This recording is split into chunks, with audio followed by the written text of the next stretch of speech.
بسم اللہ الرحمن الرحیم۔ السلام علیکم۔ ہمارا چینل سبسکرائب کر لیں اور گھنٹی کے بٹن پر کلک کر دیں تاکہ آنے والی نئی سے نئی اسلامک ویڈیو کی آپ کو نوٹیفیکیشن مل سکے۔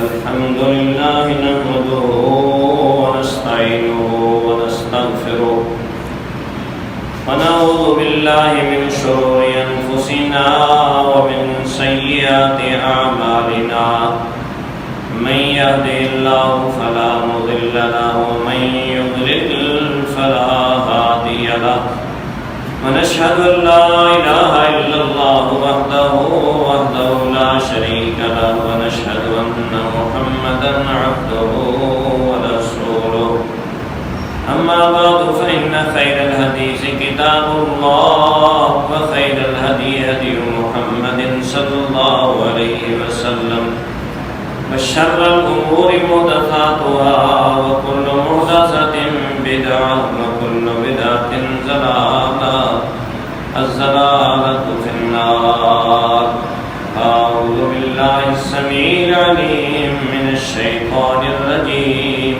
من همزه ونفثه ونفثه بسم الله الرحمن الرحيم يا أيها الذين آمنوا لا تتخذوا بطانة من دونكم لا يألونكم خبالا ودوا ما عنتم قد بدت البغضاء من أفواههم وما تخفي صدورهم أكبر قد بينا لكم الآيات إن كنتم تعقلون ها أنتم أولئك تحبونهم ولا يحبونكم وتؤمنون بالكتاب كله وإذا لقوكم قالوا آمنا وإذا خلوا عضوا عليكم الأنامل من الغيظ قل موتوا بغيظكم إن الله عليم بذات الصدور۔ حمد و صلاۃ کے بعد میرے محترم بھائیوں، سورہ آل عمران ہے، اس میں سے میں نے آپ کے سامنے یہ جو آیات پڑھی ہیں، اللہ تبارک و تعالیٰ فرما رہے ایمان والوں لا تتخذوا بطانة من دونکم، اپنے علاوہ کافروں کو تم دلی دوست نہ بناؤ، لا یعلونکم خبالا، وہ ذرا بھی خرابی کرنے میں کمی نہیں کرتے، ودوا ما عنتم، ان کی تو خواہش یہ ہے کہ تم مشقت میں پڑے رہو، تکلیف میں پڑے رہو، قد بدت البغضاء من افواہہم، ان کے منہوں سے بغض والی باتیں جو ہیں وہ ظاہر ہوتی رہتی ہیں، وما تخفی صدورہم اکبر، اور جو ان کے سینوں میں پوشیدہ ہے اکبر، وہ تو اس سے بھی بڑا ہے، جو تمہیں پتہ نہیں۔ میں تمہارا خالق تمہارا رب بتا رہا ہوں کہ ان کے سینوں میں تمہارے بارے میں بغض بہت ہے۔ قد بینا لکم الآیات، ہم نے تمہارے لیے آیات واضح بیان کر دی، ان کو تم تعقلون، اگر تم عقل سے کام کرو۔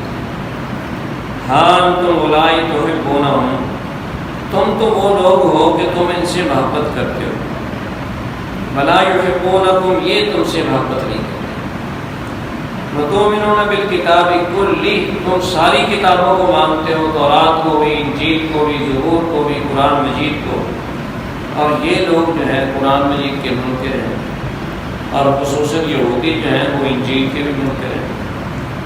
تو فرمایا تم تو ساری کتابوں پر ایمان رکھتے ہو، وَإِذَا لَقُوكُمْ قَالُوا آمَنَّا، ان میں سے بعض ایسے بھی ہیں جب تم سے ملتے ہیں تو کہتے ہیں ہم ایمان لے آئے، اور جب الگ ہوتے ہیں تو تمہارے خلاف اپنے ہاتھوں کو کاٹتے ہیں، اپنے دلوں کی بڑاس نکالتے ہیں، غصہ کرتے ہیں۔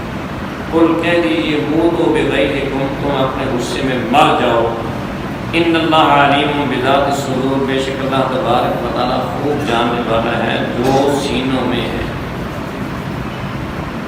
میرے محترم بھائیوں، یہ عام کافروں کی بات سے ہٹ کر یہ خصوصاً اہل کتاب کافروں کے بارے میں بات ہو رہی ہے۔ جیسے کہ پہلے بات کئی دفعہ ہو چکی ہے کہ اہل کتاب کون ہیں؟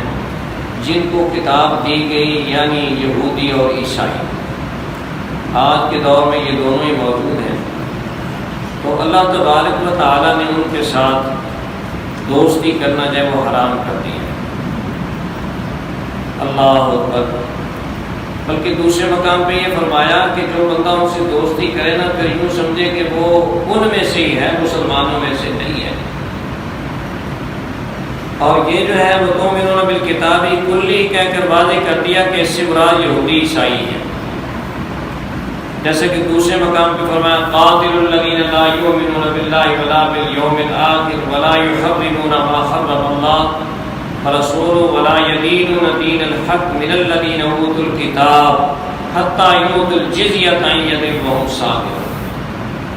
فرمایا تم ان سے لڑائی کرو، لا یؤمنون باللہ ولا بالیوم الآخر، جو اللہ پر بھی ایمان نہیں رکھتے، آخرت کے دن پر ایمان نہیں رکھتے،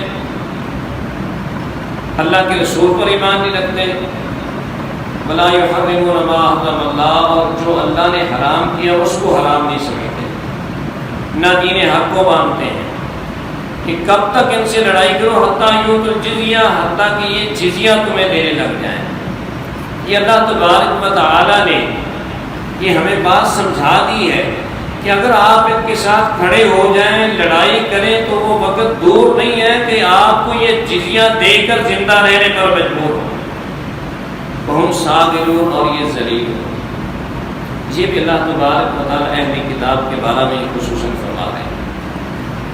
اس لیے میرے محترم بھائیوں، جو ہم نے مضمون پیچھے چلایا تھا نا یہود کے بارے میں نے کہا تھا کہ انشاءاللہ 2 دن جو ہے اس پر پڑھائیں گے، تو آج بھی یہ یہودیوں کے بارے میں ہے۔ یہ مضمون اس لیے چل رہا ہے کہ آپ جانتے ہیں فلسطین پر ظلم و ستم ڈھانے والے یہودی ہیں، اور یہ شروع سے ہی مسلمانوں کے خلاف اور اسلام کے خلاف زہر اگلتے آ رہے ہیں۔ پیارے پیغمبر حضرت محمد الرسول اللہ صلی اللہ علیہ وسلم کی موجودگی میں انہوں نے جو ریشہ دوانیاں کی اور جو ان کے قبائل تھے ان پر انشاءاللہ آج بات کرتے ہیں۔ پہلی بات تو یہ ہے کہ پیارے پیغمبر حضرت محمد الرسول اللہ صلی اللہ علیہ وسلم جب ہجرت کر کے مدینہ تشریف لے گئے نا، تو مدینے کے آس پاس یہود آباد تھے، مکے میں نہیں تھے، اور وہاں جو ہے پیارے پیغمبر حضرت محمد الرسول اللہ صلی اللہ علیہ وسلم نے ایک ریاست جو ہے وہ قائم کی۔ وہ پہلے سے لوگ جو ہے جو مسلمان ہو گئے تھے وہ تیار تھے آپ صلی اللہ علیہ وسلم کی سیادت اور قیادت کو اپنانے کے لیے۔ اللہ کے رسول صلی اللہ علیہ وسلم کو جب اللہ نے یہ مقام عطا فرما دیا تو یہ یہودی جو ہے یہ چل بھن گئے، اب ہمارا کیا بنے گا؟ پیارے پیغمبر صلی اللہ علیہ وسلم ابھی تک تشریف لے گئے ہی تھے، پہلا ہی دن تھا، تو آپ جو ہے غالباً بنو عبد الرحمن قبیلے میں تھے موجود، بنو عوف قبیلے میں، تو وہاں جو ہے عبداللہ بن سلام جو یہودیوں کے بہت بڑے عالم تھے، اللہ تبارک و تعالیٰ نے ان کے دل کے اندر خیر رکھی تھی، بھلائی رکھی تھی، وہ آئے اور آ کر انہوں نے پیارے پیغمبر صلی اللہ علیہ وسلم کو ان نشانیوں سے پہچان لیا جو انہوں نے تورات میں پائی تھی، اور پھر کچھ سوالات انہوں نے ایسے کیے جو نبی کے علاوہ جواب نہیں دے سکتے تھے، تو پیارے پیغمبر صلی اللہ علیہ وسلم جوابات دیے تو وہ یقین کر گئے کہ یہ اللہ کے رسول سچے ہیں۔ اللہ اکبر۔ انہوں نے ایمان جو ہے وہ قبول کر لیا، لیکن ساتھ یہ کہا کہ اے پیغمبر صلی اللہ علیہ وسلم یہ یہود قوم جو ہے قوم بہت انتہائی زیادہ بہتان طراز قوم ہے، اور آپ ان کو اکٹھا کر لیں اور میرے متعلق پہلے ان سے پوچھ لیں، اور پھر اس کے بعد جو ہے میں ان کے سامنے اعلان کروں گا اسلام کا۔ تو پیارے پیغمبر صلی اللہ علیہ وسلم تشریف فرما تھے، گھر کے اندر جو ہے وہ عبداللہ بن سلام رضی اللہ تعالیٰ عنہ چھپ کر بیٹھ گئے۔ یہود کے بڑے بڑے جو ہے دوسرے سردار کو بلایا گیا، آپ صلی اللہ علیہ وسلم نے پوچھا کہ یہ بتاؤ کہ اگر تم نے عبداللہ بن سلام کا تمہارے اندر کیا مقام؟ کہنے لگے خیرنا وابن خیرنا، وہ تو بہترین آدمی ہے، ہمارے بہترین آدمی کا بیٹا ہے۔ ایک روایت میں آتا ہے افضلنا، کہ ہم میں سے افضل ہے اور افضل کا بیٹا ہے۔ آپ صلی اللہ علیہ وسلم میں اگر وہ ایمان لے آئے تو کہنے لگا اللہ اس سے بچائے، یہ کیسے ہو سکتا ہے کہ وہ ایمان لے آئے؟ پر اتنی بات تھی، عبداللہ بن سلام جو ہے وہ چھلانگ لگا کے باہر آئے، کہنے لگے اشہد ان لا الہ الا اللہ و اشہد ان محمد رسول اللہ، میں اس بات کی گواہی دیتا ہوں کہ اللہ کے علاوہ کوئی بات کے لائق نہیں، اور اس بات کی گواہی دیتا ہوں کہ محمد صلی اللہ علیہ وسلم اللہ کے سچے رسول ہیں۔ اور اسی وقت ہی وہ بدبخت کہنے لگے شر ہونا ہو تو شر لینا، یہ تو ہم میں سے بدترین آدمی ہے اور بدترین آدمی کا بیٹا ہے۔ یعنی آپ صلی اللہ علیہ وسلم کو اللہ نے پہلے دن ہی اندازہ کروا دیا کہ یہ کس قدر بدبخت اور جھوٹے لوگ ہیں کہ ابھی ابھی کہہ رہے ہیں کہ وہ بہترین آدمی ہے، بہترین کا باپ بیٹا ہے، اور ابھی ابھی کہہ رہے ہیں کہ ہم میں سے بدترین ہے۔ ابھی تک نبی صلی اللہ علیہ وسلم نے ان سے وعدہ نہیں کیا تھا، تو وعدے سے پہلے یہ بات جو ہے وہ سمجھ میں آ گئی۔ اس کے بعد پیارے پیغمبر صلی اللہ علیہ وسلم نے ان سے وعدہ کیا۔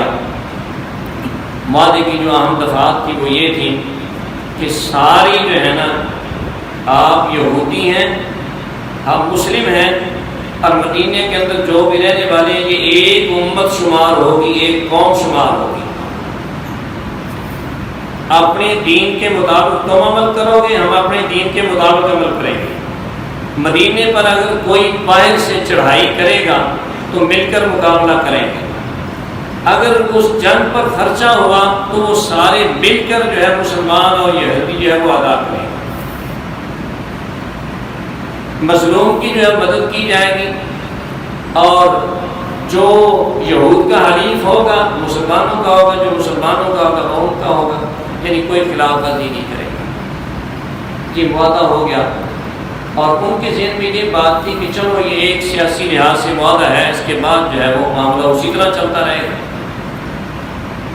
تو پیارے پیغمبر حضرت محمد رسول اللہ صلی اللہ علیہ وسلم معاہدے کے مطابق انتہائی زیادہ احتیاط کے ساتھ جو ہے وہ چلتے رہے، اور کسی جگہ بھی معاہدے میں کسی مسلم نے لفظ نہیں ڈالا۔ لیکن یہود جو ہے جن کی سرشت میں ہی، جن کی فطرت میں یہ شرارت رکھی گئی ہے، اللہ کے رسول حضرت موسیٰ علیہ السلام جب موجود تھے اس وقت بھی یہ بات نہیں آتے تھے۔ اس لیے تو اللہ تبارک و تعالیٰ نے مسلمانوں کو تنبیہ کی، لا تکونوا کالذین آذوا موسیٰ، مسلمانوں تم ایسے نہ بن جانا جیسے کہ یہودیوں نے موسیٰ علیہ السلام کو تکلیفیں دی، تم نے اپنے پیغمبر کو تکلیف دی نہیں۔ فبرأہ اللہ مما قالوا، اللہ نے تو اس کو بری کر دیا، لیکن تم نے احتیاط کرنا ہے کہ یہودیوں جیسا پتیلا جو ہے وہ نہیں اپنانا۔ اب یہ ہے کہ اللہ تبارک و تعالیٰ نے جب جہاد کا حکم دے دیا کہ کافروں کے ساتھ جہاد کرو، مشرکین مکہ کے ساتھ جہاد کی تیاری ہونے لگ گئی۔ جی اندر کھاتے جو ہے مشرکین کے ساتھ جو ہے وہ ملے ہوئے تھے، ان کے ساتھ تعاون کرتے تھے، تو پہلے سے ہی، یعنی ابھی تک جنگ بدر نہیں ہوئی تو پہلے سے ہی اپنی شرارتوں میں جو ہے نا وہ بڑے ہوئے تھے اور بات نہیں آتے تھے۔ اس کی ایک دو مثالیں آپ کے سامنے رکھتا ہوں۔ شماس بن قیس ایک بوڑھا یہودی تھا، انتہائی زیادہ شریف تھا۔ ایک دفعہ پیارے پیغمبر حضرت محمد رسول اللہ صلی اللہ علیہ وسلم کے صحابہ جو ایمان لائے تھے، اوس اور خزرج دونوں قبیلوں کے، وہ اکٹھے بیٹھے اور باتیں کر رہے ہیں۔ یہ پاس سے گزرا تو چل بھول گیا، کہنے لگا کہ یہ تو آپس میں ہمیشہ لڑتے رہتے تھے، ان کی لڑائیاں جاری رہتی تھیں، اب یہ باغ میں شیر و شکر ہو کر بیٹھے ہیں۔ اس نے ایک بندہ تیار کیا کہ جا کر جنگ باز جو ان کے درمیان کبھی ہوئی تھی نا، اس کے شعر جا کر پڑھے، اور اس نے آ کر ان کی محفل میں وہ شعر پڑھنا شروع کر دیا۔ اللہ اکبر! تو قومی حمیت جو ہے وہ ذہنوں میں آ گئی، اور سر تھے وہ ایک دوسرے کو اپنے بہادری کے قصے سنانے لگ گئے۔ چلتے چلتے معاملہ جو ہے وہ ہاتھا پائی تک پہنچا، یہاں تک معاملہ بڑھا کہ کہنے لگے کہ بھائی ہم اس جنگ کو دوبارہ زندہ کر لیتے ہیں، دیکھ لیتے ہیں کون جو ہے وہ بہادر ہے۔ مقام حرہ جو ہے وہ طے بھی ہو گیا کہ حرہ کے میدان میں اب جو ہے وہ میدان لگے گا، سجے گا۔ پیارے پیغمبر حضرت محمد رسول اللہ صلی اللہ علیہ وسلم کو پتہ چلا، آپ صلی اللہ علیہ وسلم تشریف لائے، اور آپ صلی اللہ علیہ وسلم نے ان کو پھر وہ بات سمجھائی کہ اللہ کے بندو اب تو تم مسلمان ہو گئے، وہ جاہلیت کی باتیں ہیں، اللہ تبارک و تعالیٰ نے وہ جاہلیت والی تم سے ختم کر دی باتیں، اور پھر جب سمجھانے کا اثر ہوا تو اللہ تبارک و تعالیٰ نے ان کے دل میں خیال ڈالا، سمجھ آئی ان کو کہ ہاں یہ تو ایک دشمن قوم کی جو ہے وہ چال بازی تھی۔ اس طرح جو ہے ہر ممکن ان کی کوشش یہ رہتی تھی کہ یہ آپس میں ہی لڑائی جھگڑے میں پھنس جائیں، اور پھر جو اس کے بعد جنگ بدر ہوئی، جنگ بدر میں اللہ تبارک و تعالیٰ نے کامیابی سے جب نواز دیا، اس وقت تو حسد کے مارے ہوئے انتہائی زیادہ جل بھن گئے اور ریشہ دوانیوں میں اس قدر بڑھ گئے کہ کافروں کو اکسانے لگے کہ بھائی اب تو یہ تمہارا ہو گیا نا معاملہ، آئندہ ہم تمہارے ساتھ ہیں، دوبارہ لڑائی کی تیاری کرو۔ اس قسم کے منصوبے جو ہے بنانا شروع کر دی یہودیوں نے، اور یہودیوں کے 3 قبیلے بڑے آباد تھے۔ ایک قبیلہ تھا بنو قینقاع، دوسرا بنو نذیر اور تیسرا بنو قریظہ۔ سب سے پہلے بنو قینقاع جو ہے چونکہ وہ مدینے کے اندر تھا، بنو نذیر جو ہے وہ مدینے سے 2-3 کلومیٹر باہر، اور اسی طرح قریظہ جو ہے وہ بھی 6-7 کلومیٹر باہر تھا۔ تو بنو قینقاع جو ہے وہ ان میں سے اکثر جو ہے وہ سلاح کا کام کرتے تھے، لوہار کا کام کرتے تھے، کاریگری ان کی تھی، بازار ان کے تھے، دکانیں ان کی تھی۔ اب ان کی جسارت یہ بڑی کہ مسلمانوں کی عورتوں کو بھی چھیڑ چھاڑ کو کرنے لگے۔ پیارے پیغمبر حضرت محمد رسول اللہ صلی اللہ علیہ وسلم تشریف لے گئے اور ان کو خطاب کیا کہ دیکھو کہ تمہارے سامنے معاملہ ہے، وہ مشرکین مکہ جو اتراتے تھے اپنی قوت پر، ان کی حالت تم دیکھو، ہمارا تمہارے ساتھ وعدہ ہے، تم ایسی شرارتوں سے باز آ جاؤ، یہ معاملہ نہ کرو، مگر نہ تمہاری حالت میں وہی ہوگی جو ان کی ہوئی۔ اس پر وہ کہنے لگے کہ وہ اناڑی اور نا تجربہ کار تھے، ہم جنگجو قوم ہیں، ہمارے پاس اسلحہ موجود ہے۔ تو جس کی وجہ سے پیارے پیغمبر حضرت محمد رسول اللہ صلی اللہ علیہ وسلم نے ایک دفعہ تو صبر کیا، لیکن معاملہ یہاں تک پہنچا کہ ایک عورت، مسلمان عورت بازار میں گئی اور وہاں جا کر ایک سونار کی دکان پر بیٹھی، تو انہوں نے شرارت کرتے ہوئے ان کا کپڑا جو ہے پیچھے سے کسی چیز سے باندھ دیا، جب اٹھنے لگی تو پردہ ان کا کھل گیا۔ یہ ایک بہت بڑی بری بات تھی۔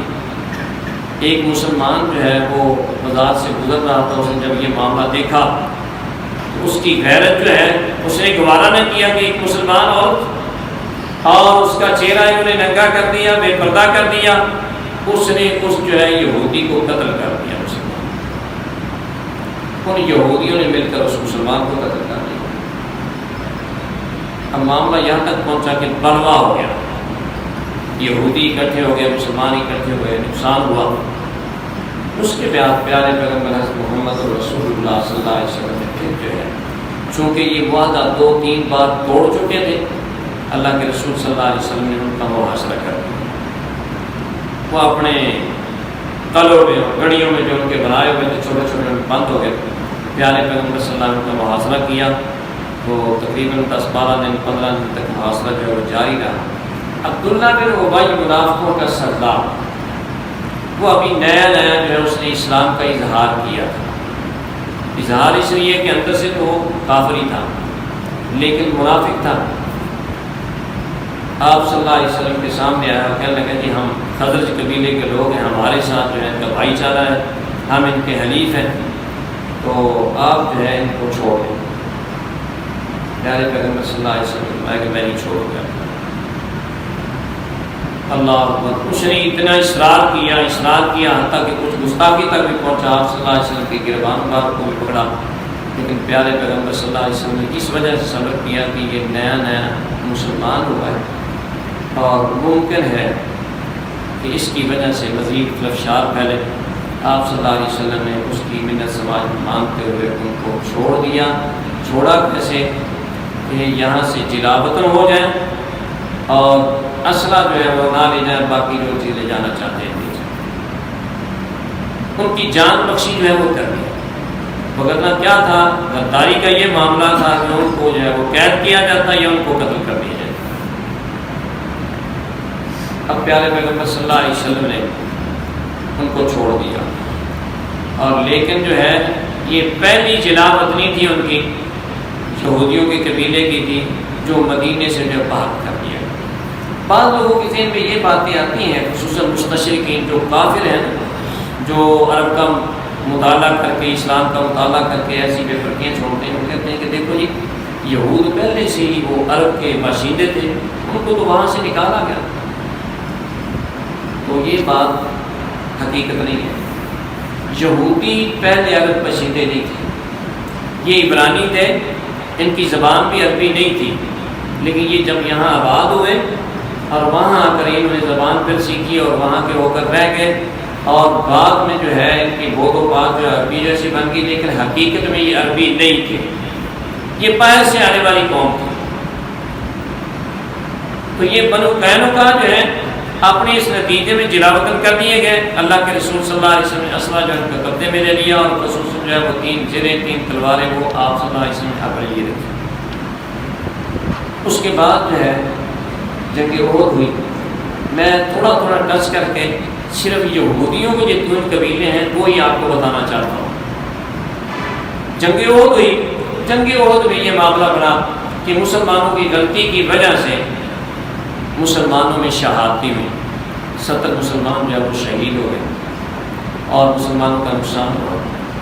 اس پر جو ہے یہودی اور دوسرے قومیں تھے، بنو نذیر اور بنو قریظہ، یہ جو ہے یہ بھی سوچنے لگ گئے، پر نکالنے لگ گئے، کہنے لگے کہ ہاں اب معاملہ جو ہے یہ تو برابر ہو گیا، پہلے انہوں نے ان کو شکست دی تھی، اب یہ شکست خوردہ ہو گئے۔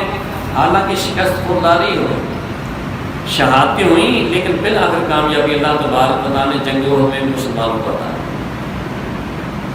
اب بنو نذیر جو ہے وہ پر نکالنے لگے، بنو نذیر قبیلہ، بنو نذیر قبیلہ جو ہے یہ بھی بڑا جنگجو تھا، اور ان کے پاس اسلحہ جو ہے وہ بھی بہت زیادہ تھا، ان کے پاس کلے اور گھوڑیاں بھی زیادہ تھیں۔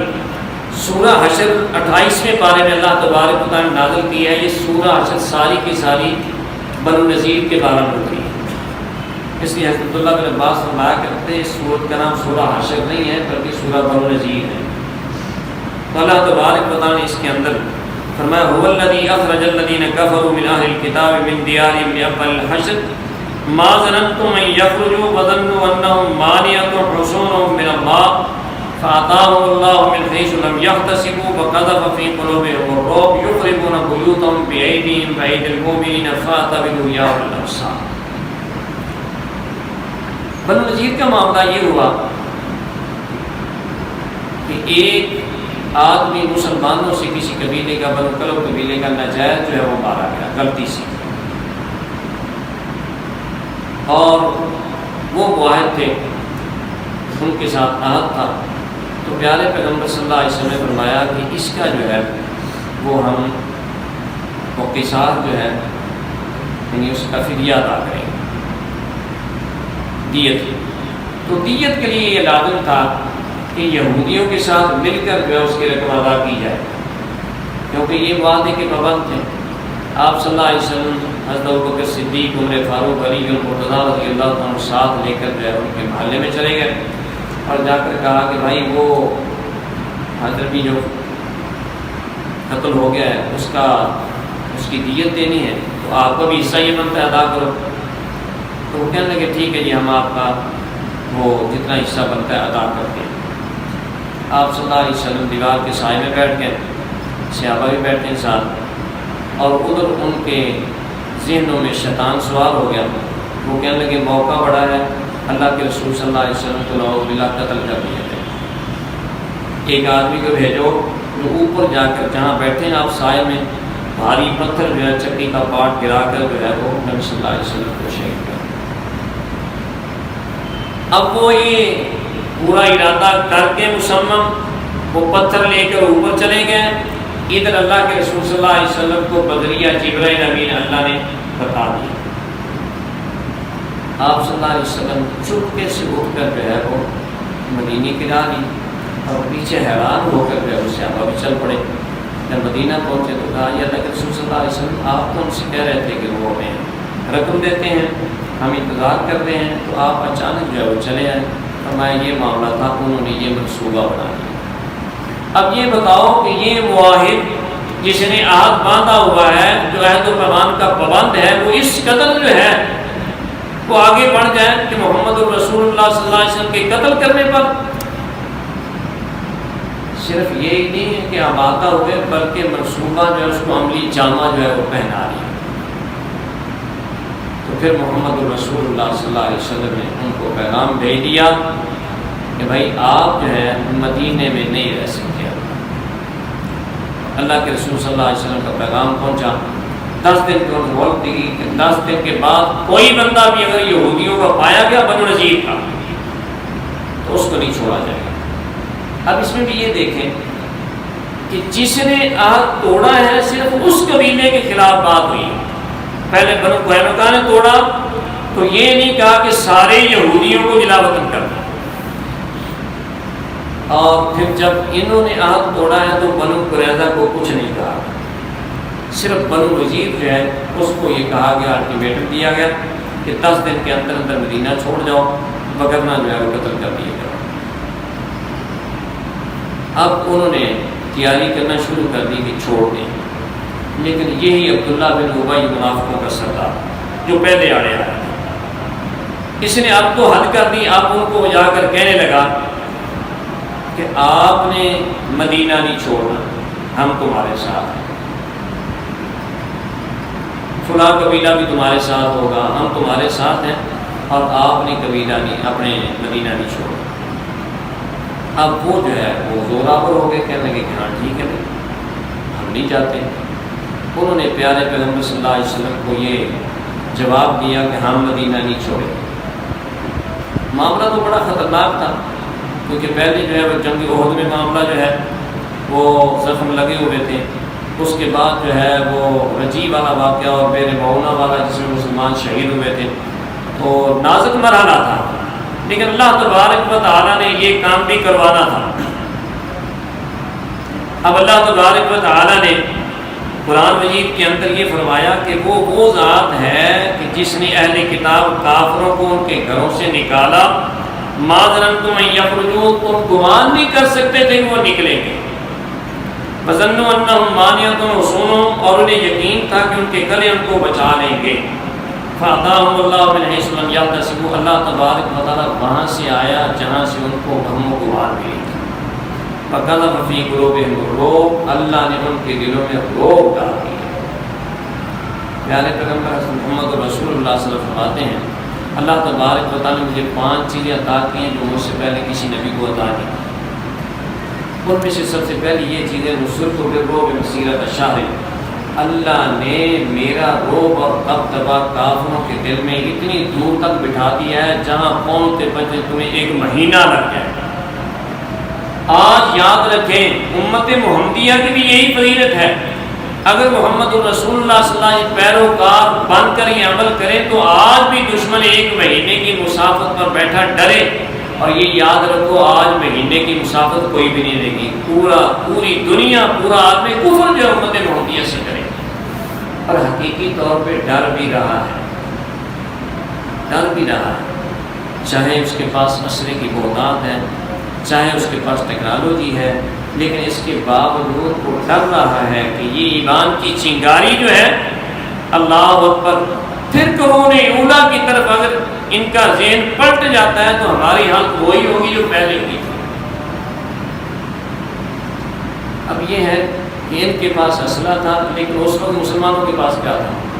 مسلمان تو لٹے پٹے بیچارے جو ہے کھانے کے لیے بھی کچھ نہیں تھا، لیکن اللہ تبارک و تعالیٰ فرماتے ہیں قذف فی قلوبہم الرعب، ان کے دلوں میں رعب ڈال دیا، یخربون بیوتہم بایدیہم وایدی المؤمنین فاعتبروا یا اولی الابصار، وہ اپنے ہاتھوں سے اپنے گھروں کو برباد کرنے لگے اور مسلمان بھی ان کے گھروں کو برباد کر رہے تھے۔ فاعتبروا یا اولی الابصار، اے عقل والوں عبرت کرو۔ ہوا یہ کہ 15 دنوں کے بعد بعض روایتوں میں 6 دن بھی آتا ہے محاصرہ رہا، ان کے دلوں میں جب رعب ڈل گیا خود بخود ہی وہ اتر آئے کہ ہمارے معاملے میں جو فیصلہ کرو گے، پیارے پیغمبر سے کہنے لگے ہمیں منظور ہے۔ آپ صلی اللہ علیہ وسلم نے یہ فیصلہ فرمایا کہ جو بھی تم سامان اپنی سواریوں پر لاد کر لے جا سکتے ہو لے جاؤ، تمہاری سواریاں ہم نہیں پکڑیں گے، ضبط نہیں کریں گے، اور جو مال لے جانا چاہو وہ لے جا سکتے ہو اسلحے کے بغیر۔ اسلحہ سارا ضبط کر لیا گیا، باقی جو ہے انہوں نے اپنے دروازے، کھڑکیاں، حتیٰ کہ جو ہے وہ کڑیاں، بالے جو سارے اکھاڑ کر جو ہے وہ، یہ اللہ فرماتے ہیں یخربون بیوتہم بایدیہم، اپنے گھروں کو اپنے ہاتھوں سے اکھاڑ رہے تھے، اور مسلمان کیا وہ بھی اکھاڑ رہے تھے۔ فاعتبروا یا اولي الابصار، ہمیں ولولا ان كتب اللہ علیہم الجلاء، اگر اللہ تبارک و تعالی نے جلاوطی نہ لکھی ہوئی تھی نا ان کی، لعذبہم فی الدنیا، اللہ دنیا میں ان کو عذاب دیتا، لیکن اللہ نے ان کے لیے جلاوت نہیں لکھی ہوئی تھی تو یہ جلاوت ہی ان کو کر دی۔ اللہ اکبر۔ اچھا، یہ چونکہ مدینے سے باہر تھے اور ان کا نخلستان بھی تھا، نخلستان کہتے ہیں کھجوروں کے باغات، اور جب یہ محاصرہ کیا نا تو کھجوروں کے باغات آڑے آ رہے تھے، یہ الٹا مسلمانوں کے اوپر جو ہے وہ تیر پھینک رہے تھے اور پتھر پھینک رہے تھے، جس کی وجہ سے مسلمانوں کو دشواری پیش آ رہی تھی کہ مسلمان جو ہے وہ ایک تو قلعے پر حملہ پورے طریقے سے نہیں کر سکتے، دوسرے کھجوروں کی آڑ تھی، تو اللہ کے حکم سے کھجوریں جو ہے نبی صلی اللہ علیہ وسلم نے اس کا کچھ حصہ جو کٹوایا اور چلوا لیا۔ اس پر جو ہے وہ کافر اعتراض کرنے لگے کہ دیکھو جی یہ کھجور جو ہیں یہ باغات یہ بگاڑنا یہ تو اسلام کے خلاف ہے۔ اللہ تبارک و تعالیٰ نے یہ فرمایا ما قطعتم من لینۃ وترکتموها قائمۃ علی اصولها فبإذن اللہ، جو تم نے کھجور کاٹے ہیں یا جو تم نے چھوڑے یہ سب کام اللہ کے حکم سے کیا۔ اس سے بھی یہ معلوم ہوا کہ اگر کفار کی پناہ گاہ بن رہی ہو کوئی کھیت کوئی فصل کوئی باغ تو اللہ تبارک و تعالیٰ کے حکم سے اس قدر اس کو کاٹا جا سکتا ہے، ضائع کیا جا سکتا ہے جس قدر وہ آڑ بن رہا ہو۔ چونکہ اللہ تبارک و تعالیٰ نے ان کے دلوں میں رعب بھر دیا تھا اور بغیر لڑائی کے یہ سارا مال پھر ملا، جس کے بارے میں اللہ نے احکام نازل فرما دیے کہ ما افاء اللہ علی رسولہ، جو مال فے ہوتا ہے نا وہ صرف اللہ اور اس کے رسول کا ہوتا ہے، کہ اس میں مجاہدین کا حق نہیں ہے۔ جو لڑائی کر کے لیا جائے گا اس میں خمس جو ہے وہ نکالا جائے گا، باقی 4 حصے جو ہے مجاہدین میں تقسیم ہوں گے۔ تو یہ سارا جو ہے باغ اور ساری زمین، سارا رقبہ، سارا مال جو ہے یہ محمد الرسول اللہ صلی اللہ علیہ وسلم کا اللہ نے فرمایا اب مسلمانوں کو جو محمد الرسول اللہ اس میں سے چاہیں وہ دیں۔ اس کو مال فے کہتے ہیں۔ مال غنیمت اور مال فے کا تھوڑا سا یہ فرق ذہن میں رکھنا چاہیے۔ اب یہ دوسرا قبیلہ جو ہے یہ بھی اپنے انجام کو پہنچا۔ اس کے بعد جو ہے جنگ احزاب ہوئی۔ جنگ احزاب کا ہوتا ہے گروہ، اس میں سارے کافروں نے مل کر آخری ایک زور لگایا تھا کہ مدینے کی ریاست کو ختم کر دیں۔ جیسے آپ کہتے ہیں اتحادی فورس، اس وقت جو ہے اتحادی فورس انہوں نے قائم کر کے عرب کے قبیلے اکٹھے کیے، کافروں کو جمع کیا، ادھر سے یہودیوں کی بھی ساتھ ملایا، اور یہ حیی بن اخطب بنو نذیر کا جو سردار تھا اجلا وطن ہونے کے بعد اس نے بھی پورا ایڈی چوٹی کا زور لگایا اب جو ہے مدینے کو برباد کر دیا جائے۔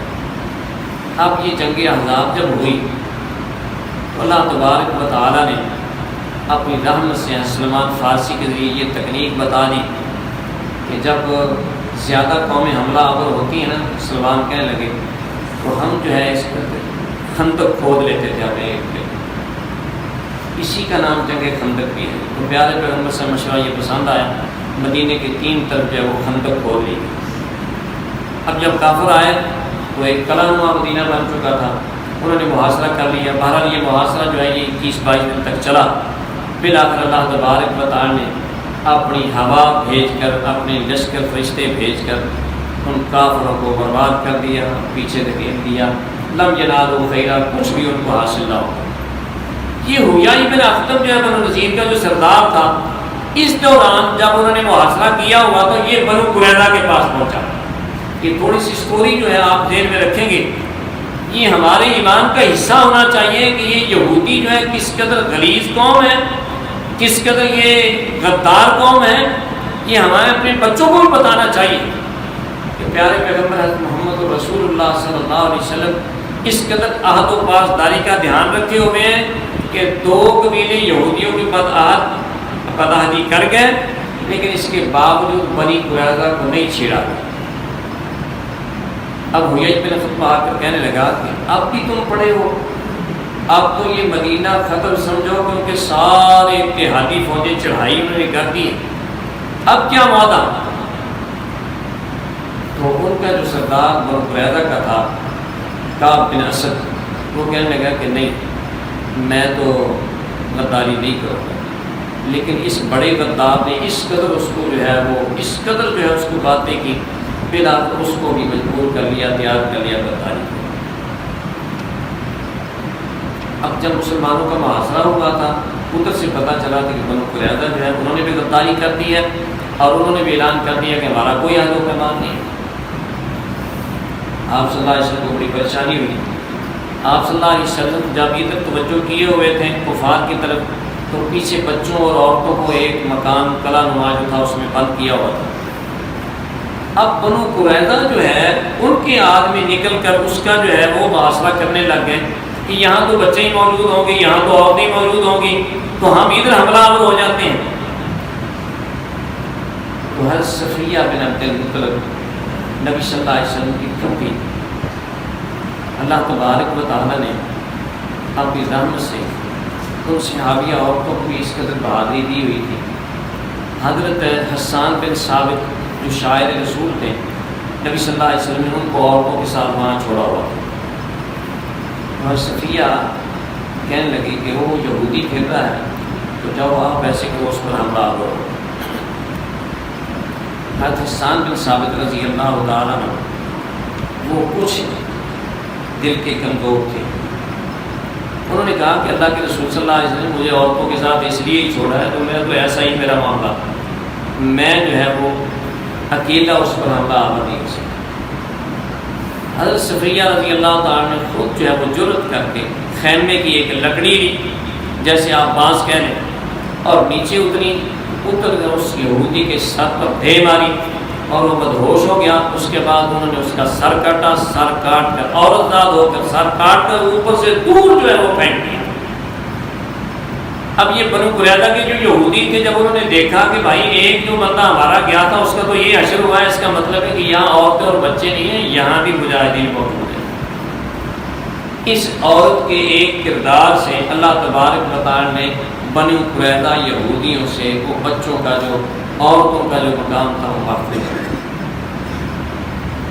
اب اللہ تبارک و تعالیٰ نے ہوا کے ذریعے اور فرشتوں کے ذریعے مدد فرمائی۔ بالآخر کیا ہوا، وہ جب چلے گئے، محمد الرسول اللہ صلی اللہ علیہ وسلم ظہر کا وقت ہے، آپ غسل فرمانے لگے تو جبرائیل امین آ گئے، آ کر کہنے لگے کہ اللہ کے رسول صلی اللہ علیہ وسلم تم نے ہتھیار اتار دیے ہیں؟ تو میں ہاں اتار دیے۔ کہنے لگے ہم نے نہیں اتارے۔ جبرائیل امین کہتے ہیں کہ ہم نے ہتھیار نہیں اتارے، اللہ تبارک و تعالیٰ کے یہ پیغام لے کر آیا ہوں کہ بنو قریظہ کی خبر لینی ہے۔ اب ان بدعہد غدار جو ہے لوگوں کا، ان کا کام تمام کرنا ہے، اب آپ نے ادھر کا رخ کرنا ہے۔ تو پیارے پیغمبر حضرت محمد رسول اللہ صلی اللہ علیہ وسلم اللہ کا پیغام سن کر صحابہ کو کہہ دیا کہ جو بھی اللہ اس کے رسول پر ایمان رکھتا ہے، لا یصلی العصر الا بعد قریظہ، اور وہاں کا کوئی بندہ جو ہے عصر کی نماز نہ پڑھے مگر بنو قریظہ پہنچ کر پڑھے۔ یعنی زور کا وقت تھا، تو فرمایا کہ جاؤ اور سیدھا رخ ادھر کرو۔ آپ صلی اللہ علیہ وسلم خود بھی ہتھیار بند ہوئے اور چل پڑے۔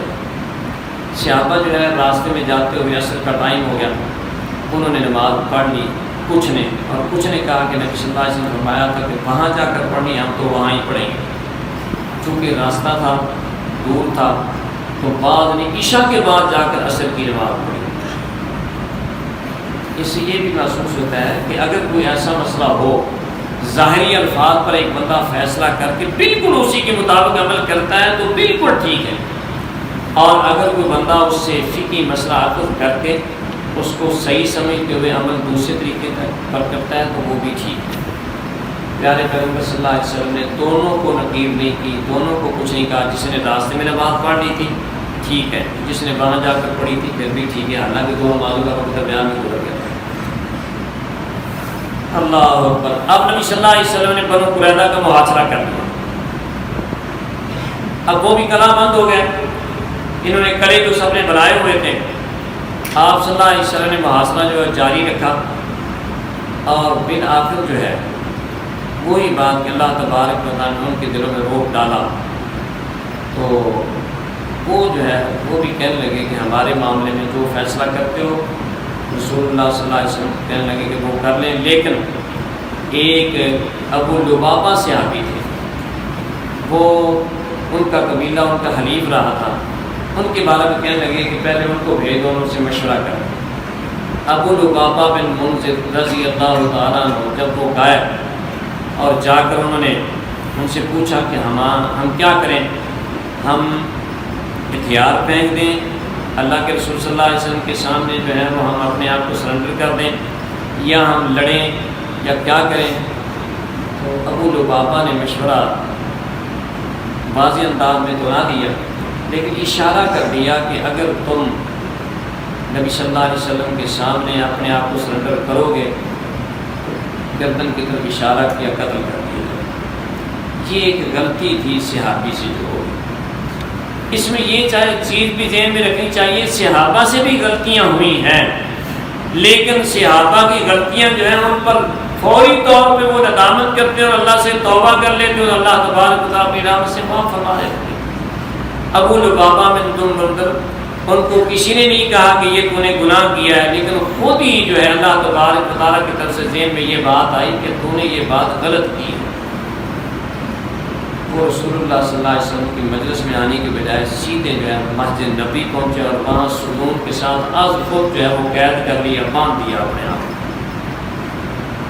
مجھ سے یہ غلطی سرزد ہوئی ہے. نبی صلی اللہ علیہ وسلم نے پوچھا کہ بھائی وہ آیا نہیں, پتہ چلا کہ مجھ سے تو یہ غلطی ہے, اور وہاں چلے گئے. تو اللہ کے رسول سے فرمانے لگے کہ اگر میرے پاس آتے تو میں ان کے ساتھ اچھا سلوک کرتا اور اللہ سے بخشش مانگتا. اب اس نے اپنا معاملہ ایسے ہی کر لیا تو پھر اب اللہ تبارک و تعالیٰ ہی اب اس کو حکم دے گے چھوڑنے کا تو چھوڑے. اور ادھر کیا تھا, ادھر یہ تھا کہ حضرت سعد بن معاذ رضی اللہ تعالیٰ عنہ وہ بھی صحابی رسول تھے, وہ بھی اوس قبیلے کے تھے. اوس قبیلہ جو ہے اس کا جو ہے وعدہ تھا ان کے ساتھ, حلیف تھے یہ پہلے کے. تو انہوں نے پھر کہا کہ ہم جو ہمارے بارے میں سعد بن معاذ فیصلہ کریں گے نا ہم اس پر راضی ہیں. تو پیارے پیغمبر صلی اللہ علیہ وسلم مان لگے کہ ٹھیک ہے, جو سعد فیصلہ کریں اس کے مطابق ہم عمل کریں گے. نبی صلی اللہ علیہ وسلم نے بھیجا کہ سعد کو لے کر آؤ. سعد بن معاذ رضی اللہ تعالیٰ عنہ یہ جنگ خندق میں, جنگ احزاب میں زخمی ہوئے تھے انتہائی زیادہ. یہاں جو ہے ان کے تیر لگا تھا اور یہ شارک جو ہے وہ کٹ گئی تھی اور اس کی وجہ سے خون جاری تھا. انہوں نے دعا کی تھی کہ یا اللہ, ایک تو میری یہ دعا ہے کہ بنو قریظہ بدعہد ہیں, جب تک ان کے بارے میں میرا دل ٹھنڈا نہ ہو جائے اللہ اس وقت تک مجھے موت نہ. تو اللہ تبارک و تعالیٰ نے ایسی دعا قبول فرمایا کہ تیرا دل ایسے ٹھنڈا ہوگا کہ فیصلہ ہی تو کرے گا. یعنی اللہ تبارک و تعالیٰ نے وہ دعا قبول فرمائی کہ انہوں نے بنو قریظہ نے خود کہا کہ جو سعد بن معاذ فیصلہ کرے گا ہمیں وہ منظور ہے. سعد بن معاذ زخمی تھے اور نبی صلی اللہ علیہ وسلم کی مالداری کے لیے مسجد نبی میں ایک خیمہ لگایا ہوا تھا. بنو قریظہ میں وہ حاضر نہیں ہو سکے تھے اس زخم کی وجہ سے, لیکن نبی صلی اللہ علیہ وسلم کے کہنے پر جب بلایا گیا وہ گدھے پر سوار ہو کر آئے اور آپ صلی اللہ علیہ وسلم جب وہ پہنچے تو دوسرے صحابہ کو کہا قوموا الی سیدکم, اپنا سردار ہے تمہارا آیا اس کی طرف کھڑے ہو, اور پھر ان کو اتارا لایا گیا. اس میں ایک بات یہ بھی ہے کہ کوئی بندہ آئے اجمیوں کی طرف ویسے کھڑا ہونا منع ہے حدیث میں. نبی صلی اللہ علیہ وسلم اپنے لیے بھی فرمایا کہ میں آؤں تو کھڑے نہ ہوا کرو. ہمارے ہاں یہ انگریزی روایت چلی آ رہی ہے کہ جو بندہ آتا ہے اسٹینڈ ہو جاتے ہیں, اور اس طرح اسٹینڈ ہونا جو ہے وہ منع ہے. ہاں یہ ہے کہ اگر کوئی بندہ کسی کے لیے آگے قدم چل کر استقبال کر لیتا ہے پھر کھڑے ہونے میں کوئی حرج نہیں, تو اس سے مسئلہ یہ عقد نہیں ہوتا کہ اس طرح اسٹینڈ ہونا جو ہے ٹھیک ہے. اس میں الی سیدکم ہے کہ سردار کی طرف جاؤ اور پھر وہ زخمی تھے ان کو اتار کر صحابی لائے. مختصر یہ کہ نبی صلی اللہ علیہ وسلم کے بعد جب آئے تو کہا کہ ساتھ تیرے فیصلے پر یہ اترتے ہیں, تو سعد نے کہا کہ میرا فیصلہ پھر منظور ہوگا؟ فرمایا ہاں منظور ہوگا۔ تو سعد کہنے لگے کہ میرا فیصلہ یہ ہے کہ جتنے بھی مردان جنگی ہیں نا، ان کے لڑنے والے، یہ سارے کے سارے جو ہے ان کو قتل کر دیا جائے، اور جتنے بھی بچے اور عورتیں ہیں ان کو قیدی بنا دیا جائے۔ اللہ اکبر۔ پیارے پیغمبر حضرت محمد رسول اللہ سے فرمانے لگے کہ سعد نے وہ فیصلہ کیا ہے جو عرش پر آسمان والے کا فیصلہ تھا۔ شاید کہ محمد الرسول اللہ صلی اللہ علیہ وسلم وہ نرمی کرتے جو پہلے 2 قبیلوں کے بارے میں کی تھی، ان کو جلا وطنی کر دیا گیا، لیکن اللہ تبارک و تعالیٰ یہ فیصلہ کروانا چاہتا تھا اور واضح سے کروانا چاہتا تھا کہ ان کو قتل کر دیا جائے۔ یہ اس قدر جنگی مجرم ہے کہ جب سارا کفر جو ہے وہ اتحادی بن کر آیا ہوا ہے، اس وقت انہوں نے چھرا جو ہے مسلمانوں کی پیٹھ میں گھونٹنے کی کوشش کی ہے۔ اب یہ اس قابل نہیں ہے کہ دنیا میں کسی خطے میں بھی جا سکے۔ اس وقت کیا ہوا، ان کو قید کر لیا گیا، اور قید کر کے مدینے میں کھائیاں کھود کر، اور محمد الرسول اللہ صلی اللہ علیہ وسلم نے گردن جو ان کی اتروا دی، وہ تقریباً 600 افراد تھے۔ باقی جو بچے تھے، عطیہ قرظی رضی اللہ تعالیٰ عنہ صحابی بنے۔ وہ کہتے ہیں کہ اس وقت نبی صلی اللہ علیہ وسلم یہ فرمان جاری کیا کہ جس کے زیر ناف بال نہیں اگے ہوئے اس کو چھوڑ دیا جائے۔ تو مجھے بھی ان بچوں میں چھوڑ دیا گیا تھا جن کے زیر بال نہیں آئے تھے، تو اللہ تبارک و تعالیٰ نے مجھے اپنی راہ سے اسلام نصیب فرما دیا، اور وہ صحابی رہے اور صحابیت پر فوت ہوئے۔ عورتیں جو ان کو بھی قتل نہیں کیا گیا، صرف ایک عورت کو قتل کیا گیا جو قصاص میں قتل کی گئی تھی۔ اس نے چکی کا پاٹ گرا کر حضرت خلاد رضی اللہ تعالیٰ عنہ کو شہید کیا تھا، اس کے بدلے میں اس کو مارا گیا۔ وگرنہ یہ مسلمان کا شروع سے وتیرہ رہا ہے، اور اللہ تبارک و تعالیٰ نے قاعدہ کلیہ رکھا ہے کہ بچوں کو نہیں قتل کرنا، عورتوں کو قتل نہیں کرنا، جو ان کی مذہبی بابیں ہیں ان کو بھی قتل نہیں کرنا، صرف جو حربی ہیں، کافر ہیں، جنگی ہیں، ان کو قتل کرنا ہے، اور ان کو بھی وہی قتل کیا۔ تو اس طرح جو ہے بنو قریظہ جو ہے وہ بھی قتل ہو گئے۔ میرے محترم بھائیوں، آج وہی جو بچی ہوئی قوم تھی بدبخت، جن کو جلا وطن کیا گیا تھا، بنو قینقاع اور بنو نذیر، وہی جو آج مسلمانوں کے لیے دشمن اور زہر قاتل بنے ہوئے ہیں۔ اور انشاءاللہ یہ اگلے جمعے بیان کریں گے کہ فلسطین کے اندر کیا گل کھلائے انہوں نے۔ اللہ سے دعا ہے اللہ تبارک و تعالیٰ ہم سب کو ان کی توفیق عطا فرمائے۔